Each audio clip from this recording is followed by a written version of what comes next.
Well, hello everybody. Welcome to 10 Cow Ranch.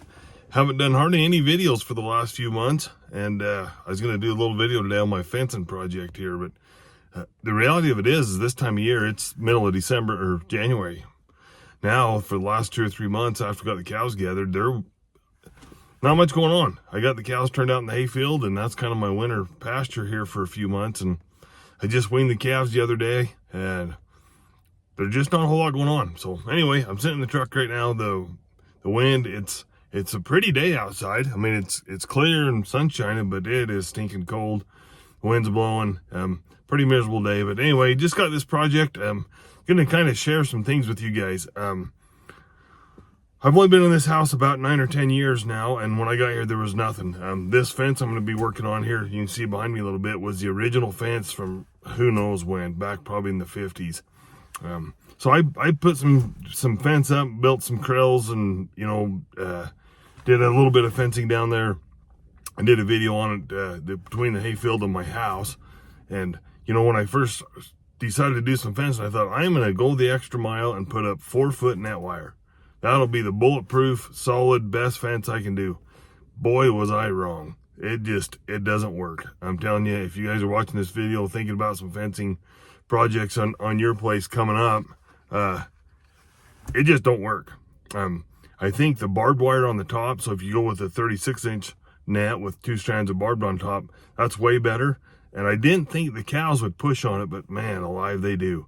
And without a barb, they can just lay on it and it doesn't hurt them. And pretty soon they've got a whole, this little area I'm in right now, I just call it my wire corral, because I basically just took an existing fence and cut some corners off just to build this wire corral.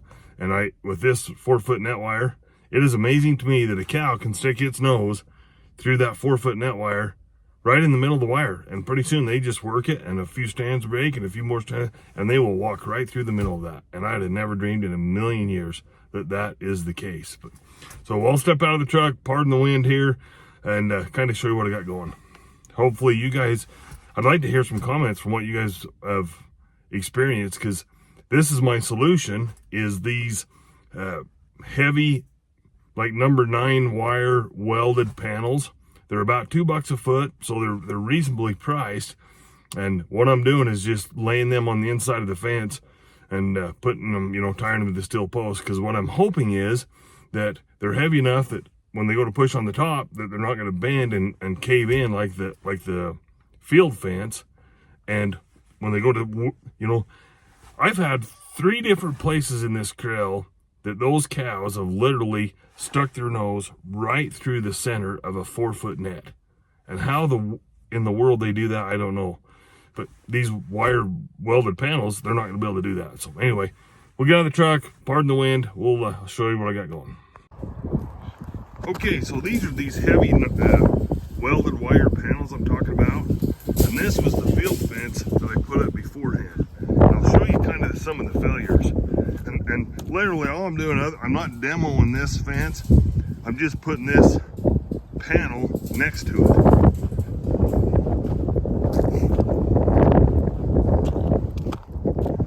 But you can see how they just get their head over the top. I don't know how well you guys can see that behind that, but this is pushed clear down to my waist, and the cows would just jump over it. It's just amazing to me. So there's my weaned calves. I got them inside a little panel enclosure. There's some other cows out in the hayfield, but that whole stretch down there, this wire corral is probably 250 feet on the long sides and maybe 100 feet on this other side. And it's just kind of convenient because I can bring those cows out of the hayfield, sort them. I've got some panels here I use for sorting. So it's just convenient.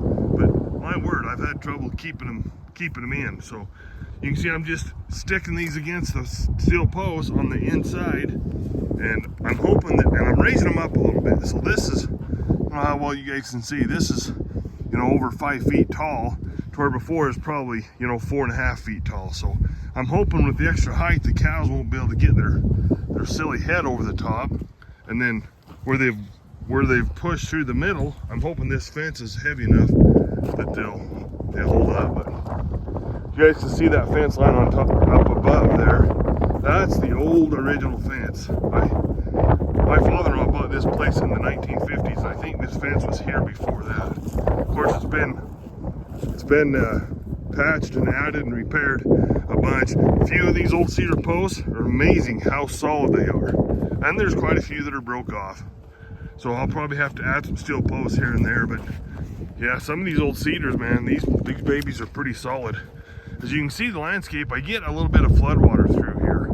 And so there's times that I've got a river running right through here and it's knocked some of the fencing out. But some of these old posts, still pretty doggone solid. So anyway, got a trailer full of panels here. I'm not gonna bore you guys to death with me standing all these panels up, but just... All right, guys, well, we're gonna wrap it up. I'm not gonna bore you guys. I mean, this is gonna take me, you know, I'll probably work on it just for a couple hours after work every night. It'll probably take me a couple weeks to get it finished. I don't have any stock in here right now, but in the spring, about the 1st of April, as that hayfield starts to get green, I've actually bloated some cows out there. So I try to get them in here and just feed them belled hay. But I wanted to get this fence patched up before I get there. So anyway, we're gonna wrap it up for today. Thanks for watching.